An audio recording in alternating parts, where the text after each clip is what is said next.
About a year and a half ago, I reviewed the Lenovo N5901.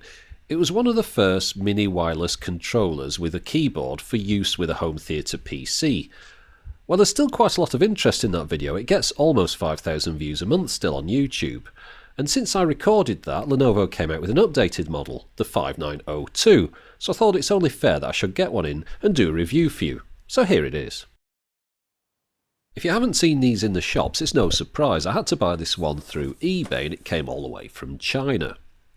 But the instructions are in English and Chinese, so it's not a problem.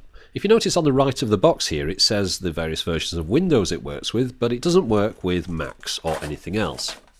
Here's what comes inside the box. You get a couple of Chinese leaflets there, which obviously are no use to me. You get the instructions, which are Chinese on one side, and luckily English on the other, but there's nothing really to read. It's such a simple device, you don't need the instructions. The first thing you have to do, of course, is stick the batteries in. It uses two AA's which are supplied. It also comes with this little wireless dongle which can fit inside the back of the device there for travel, but of course you take it out when you want to attach it to a PC. And here it is, but before we go into its operation, let's have a look at the differences between that and the old model, which is the one on the right here. Well, the most obvious thing first off, the old one used a trackball controller, where the new one uses a thing they call optical finger navigation, which is pretty much like an optical mouse you rub your finger across, like the thing on the front of a BlackBerry phone. The bottom of the old one had this kind of empty area with a logo on it. The new one's got this ridge section down the middle. If you rub your finger up and down that, it works like a scroll wheel on a mouse. The left and right mouse buttons on the old model were part of a flexible piece of plastic that pressed when you pushed down on it, whereas on the new one they're actual separate proper buttons. There's quite a few changes to the keyboard. On the left hand side here there's more keys for page up, page down that aren't on shift keys anymore. Also you'll notice across the top the media keys here have multiplied and got more logical as well.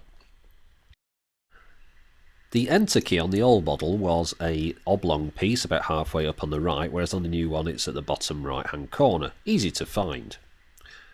Also, you notice all the orange keys here. These had to be pressed with a function key, whereas on the new one they just work by pressing the shift key.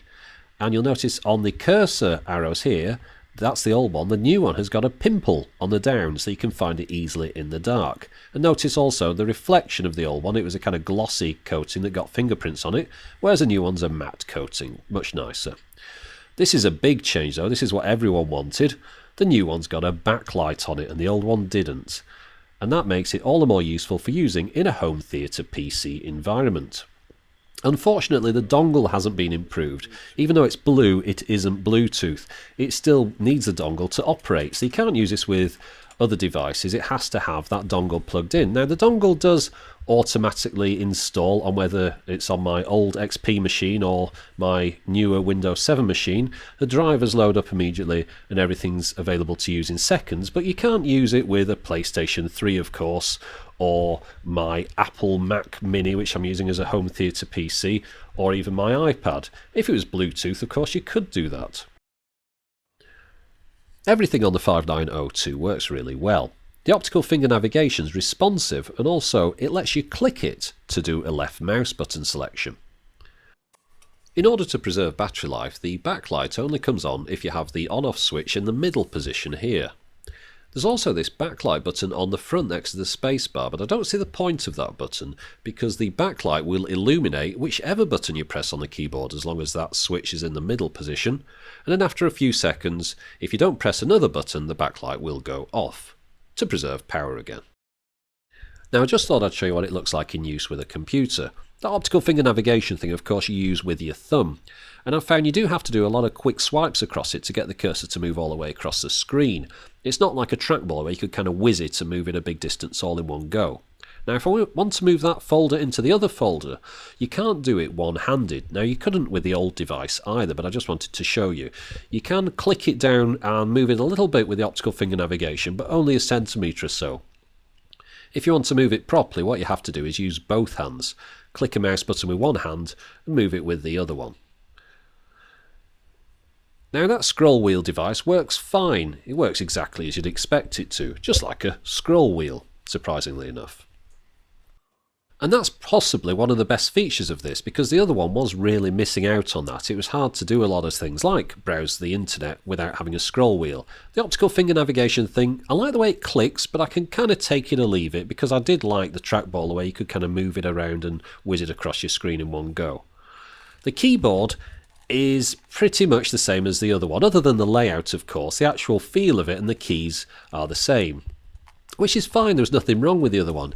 It's quite easy to type on with two thumbs. You can get URLs into there or tweet or whatever ridiculous things you kids are doing nowadays. You probably wouldn't want to write a novel on it, but for the uses that you're going to put it to, it works well. And the new layout is a big improvement. So if you had to consider between these two models, you'd definitely have to go for the newer one of the two.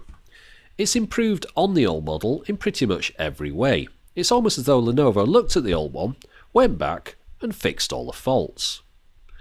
Now, this was quite an expensive device for me to buy. It cost about £45 to import from China.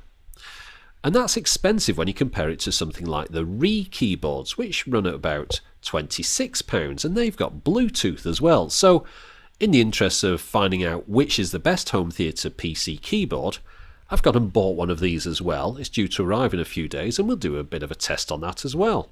So this one's to be continued. But for the moment, thanks for watching.